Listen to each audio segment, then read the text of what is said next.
Sanceh, ibu kota Chihtu.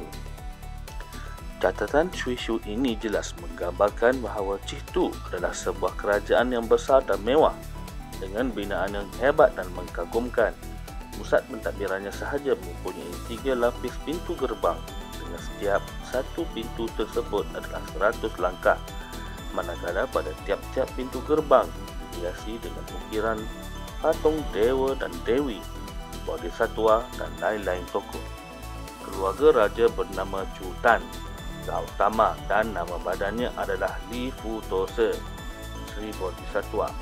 Catatan dari Swishu menyatakan Gautama langsung tidak mengetahui berkenaan negeri-negeri yang jauh, dan barangkali pencatat ini mengandaikan Raja Chihtu ini hanya mengenali China sebagai sebuah empayar yang besar di dunia. Baginda mempunyai 3 orang isteri yang dikahwini dari kalangan puteri raja negeri yang berjiran dengan kerajaannya. Kebanyakan bangunan dalam kawasan istana mempunyai rabung dengan pintu pada bahagian utara. Raja pula bersemayam di atas sebuah singgasana yang mempunyai 3 tingkat menghadap ke arah utara. Baginda memakai pakaian berwarna merah bunga raya dengan 1 kalung dari bunga-bunga emas. Malah baginda turut memakai pelbagai kalung dari bermacam permata. Jelas di sini penampilan gemilang yang ditunjulkan oleh raja tersebut mempunyai kekayaan melimpah ruah. Selain itu, catatan menggambarkan bahawa pemerintah Chihtu itu mempunyai cita rasa yang tinggi, layak dengan kedudukannya sebagai seorang raja. Pada singgasana baginda, terdapat 4 orang dayang di sebelah kiri dan kanannya. Di belakang singgasana, terdapat 1 tempat penyembahan. Ia disalut dengan emas, perak dan 5 jenis kayu wangi. Pada tempat ritual itu, tergantung sebuah pelita emas. 2 cermin logam di samping singgasananya. Di situ juga ada 2 bekas pembakar kemenyan yang diperbuat daripada emas. Di tengah balerong, terdapat patung lembu yang besar dengan keadaan ia sedang duduk.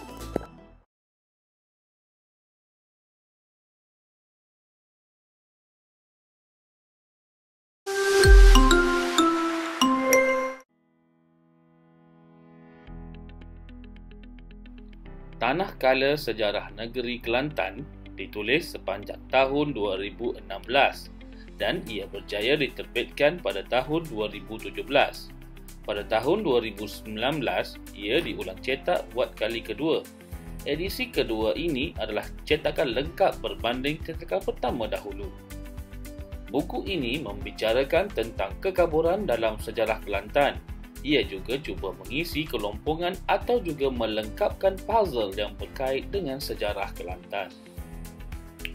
Buku ini mempunyai 7 bab. Bab pertama memuatkan maklumat tentang hubung kait Kelantan dengan Langkasuka.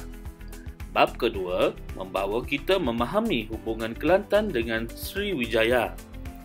Bab ketiga pula membicarakan tentang hubung kait Kelantan tua dengan Majapahit. Seterusnya, pada bab keempat, ia membicarakan tentang Champa yang turut dikaitkan dengan Kelantan tua.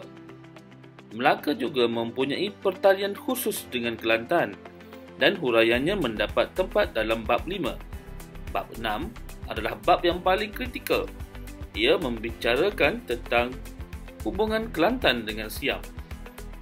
Bab 7 adalah bab yang merangkumkan keseluruhan perbincangan dari bab 1 hingga bab 6. Secara peribadi, buku ini sebenarnya belum lagi selesai penulisannya. Namun untuk khalayak, ia telah melebihi tahap pemahaman. Justru, anda semua dimohon untuk membuat penilaian terhadap naskah awal ini untuk kefahaman selanjutnya tentang sejarah Kelantan. Untuk tempahan naskah ini, sila hubungi di nombor yang tertera.